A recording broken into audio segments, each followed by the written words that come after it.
और आइए बड़ी खबर आपको दे पश्चिम बंगाल से, जहां बंगाल में ममता बनर्जी अकेले चुनाव लड़ेंगी। पश्चिम बंगाल में टीएमसी आज उम्मीदवारों की लिस्ट जारी करेगी।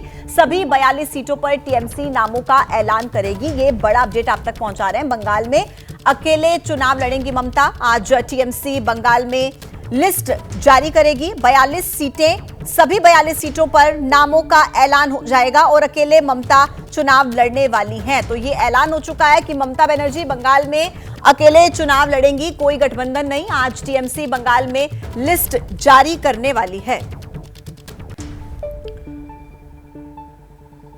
और इसी खबर पर ज्यादा अपडेट के साथ हमारे साथ जैनेंद्र और मनोज्ञा दोनों जुड़ गए हैं। सबसे पहले जैनेंद्र, आपके पास आते हुए इस खबर को लेकर पूरा अपडेट दीजिए। सभी 42 सीटों पर क्या आज नामों का ऐलान हो जाएगा टीएमसी की तरफ से?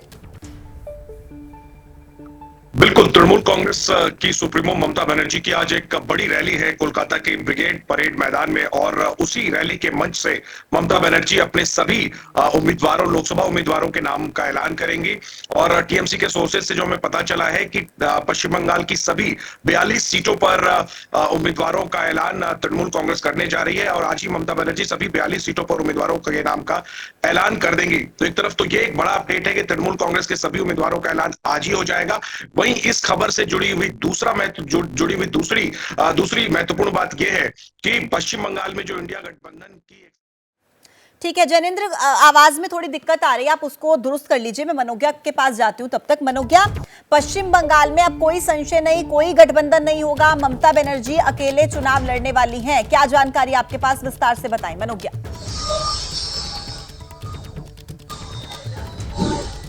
देखिए, पहली बात, ममता बनर्जी बखूबी जानती हैं कि एंटी इनकम्बेंसी अगर कांग्रेस की है तो टीएमसी की भी है, और टीएमसी ने ये फैसला कर लिया है कि 42 की 42 सीटों पर पश्चिम बंगाल में ममता बनर्जी के उम्मीदवार आज उतार दिए जाएंगे। सभी के नाम आज अनाउंस हो जाएंगे, जो ममता बनर्जी अपनी सबसे बड़ी अभी तक की ब्रिगेड रैली में आज रविवार को मैदान से अनाउंस कर देंगी।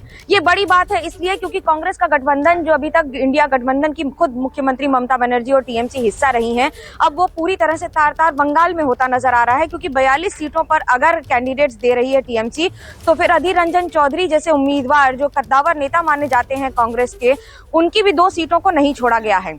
अब दूसरी महत्वपूर्ण बात सिर्फ बंगाल तक नहीं है, बात असम में भी है, जहां पर कांग्रेस के साथ गठबंधन है, लेकिन वहां पर भी 4 सीटें तृणमूल कांग्रेस ने अनाउंस कर दी हैं। ऐसे में 48 सीटों का करीब खाका आज अनाउंस हो जाएगा। लेकिन उससे ज्यादा महत्वपूर्ण यह हो जाता है कि इस समय, खास तौर से तब जब टीएमसी और कांग्रेस में मतभेद सामने उजागर हो रहे हैं, ऐसे में आज सारी 42 सीटों पर ममता बनर्जी का उम्मीदवार दे देना, ये बात तो साफ कर देता है कि विपक्ष की पार्टियों में सब कुछ ठीक नहीं है, कम से कम पश्चिम बंगाल में। ममता बनर्जी ये भी बखूबी जानती हैं कि अभी तक के चुनाव उन्होंने जितने भी जीते हैं या हारे हैं, दोनों ही अपने दम पर हारे हैं। कांग्रेस के साथ गठबंधन लेफ्ट ने किया था पिछली बार, और लेफ्ट कांग्रेस एक साथ होने के कारण उनको काफी असहजता होती रही है बंगाल में, क्योंकि लेफ्ट के खिलाफ ही उनकी सबसे बड़ी लड़ाई है और उनकी आइडियोलॉजी ही सबसे बड़ी लेफ्ट के खिलाफ रही है, जिसके 30-35 साल के शासन को हराकर सत्ता में आना आसान नहीं था, और वो सिर्फ ममता बनर्जी जैसी कद्दावर लीडर ही कर सकती है, या एक फाइटर लीडर कर सकती है, जिसने इस तरह से पहले लेफ्ट को हराया और उसके बाद 2021 के चुनाव में अपनी तीसरी बार जीत हासिल की।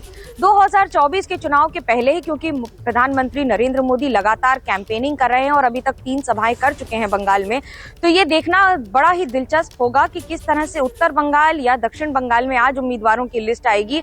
और खासा नजर रहेगी बशीरहाट की सीट पर, जहां पर नुसरत जहां सांसद हैं और जहां से संदेश खाली का मुद्दा उठा है।